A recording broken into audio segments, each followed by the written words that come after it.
আরও একজন বাড়িতে আপনার এরকম একটা মৃত্যু।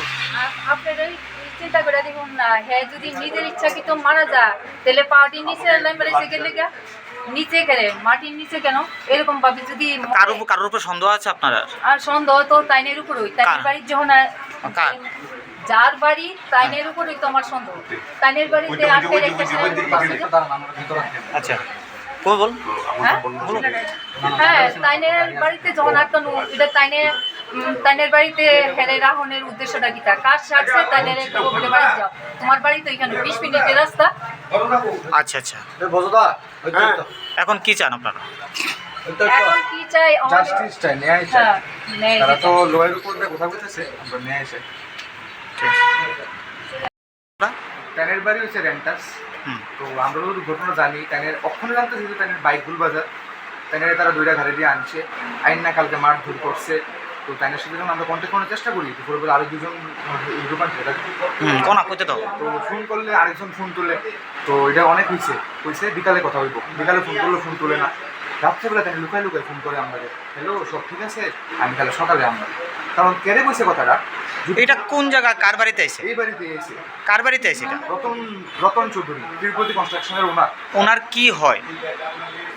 যিনি মারা গেছে ওনার কি হয়? না, হয়তো বা কোনো বিজনেস ট্রানজাকশন থাকতে পারে, হয়তো বা লেনদেন থাকতে পারে, তাই না, তার বিজনেস করে একসাথে এটাও হইতে পারে। তো কেড়ে তাই না মার্কসি তাই না। যিনি মারা গেছে ওনার নাম কি? শুভাগত চক্রবর্তী। ওনার বাড়ি কোথায়? ওনার বাড়ি রেন্টাস করুন।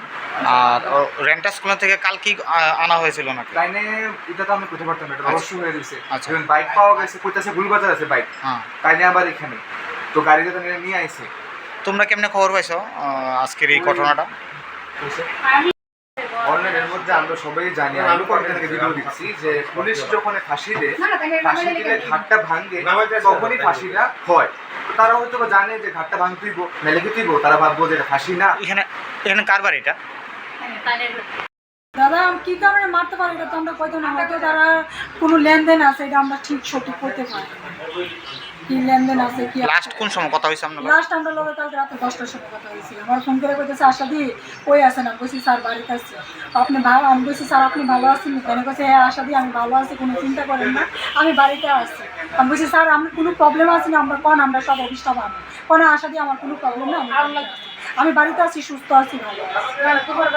তারপর দুপুরবেলা আমি জানি ফোন করছি, আজকে গতকালকে আমরা একটা টাকা দেওয়ার কথা আসলো, আমরা ডিস্ট্রিবিউটারের টাকা দেওয়ার কথা আসলো, তো আমি ফোন করছি বলে বাসা দিয়ে বিলটা পাস হয়ে গেছে গা, আপনি 2:30টার সময় আয়েন, 2:30টার সময় এসে অফিস থেকে নিয়ে যান। এরপর 11:30টার সময় তাদের লোকের কথা হয়েছে। যখন আমি 2টার সময় ফোন করছি তখন একটা ছেলে ফোন করছে, ফোন করে বলতেছে আপনি কে ফোন করছেন কেন? তখন আমি বলছি দেখেন আপনার সাথে কোনো কথা নাই, অভিজিৎ দার কাছে দেন, অভিজিৎ দার সাথে কথা আছে, কোনো অভিজিৎ দার সাথে আপনি কোনো কথা বলেন। যিনি মারা গেছে ওনার নাম কি? ওনার নাম, ওর ডাক নাম হয়েছে অভিজিৎ, এমবাসী শুভাগত চক্রবর্তী। আর যার বাড়িতে আছে ওনার নাম হয়েছে রতন চক্রবর্তী। তারা দুজন কি হয়? তারা মনে হয় বিজনেস পার্টনার, আমরা একজাক্টলি স্যার আমরা কইতে পারি। তারা দুজনে বিজনেস পার্টনার। তাহলে কি মনে হয় যে টাকা লেনদেন কারণে আপনারা মনে হয় এটি? যিনি কাজ করতো ওনার বাড়ি, ওনার বয়স কত? ওনার বয়স তো মনে হয় 59 49।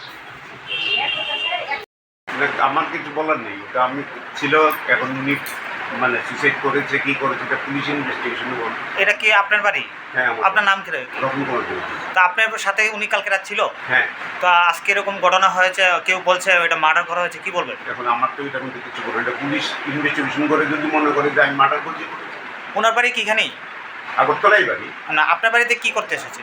আমার বাড়িতে এসেছিল কালকে, আজকে আমাদের মোহনপুর যাওয়ার কথা ছিল, রাত্রেবেলা আমাদেরকে হিসাব করার কথা ছিল, দেখো এই জন্য উনি এসছে। আপনি কি ওনার সাথে কোনো পার্টনারশিপে কোনো কিছু আছে? কি নিয়ে? ল্যান্ডের একটা ব্যাপার নিয়ে। আচ্ছা, তো আপনার কি মনে হয় উনি কি নিজে আত্মহত্যা করেছে না আপনার অভিযোগটা কি থাকে?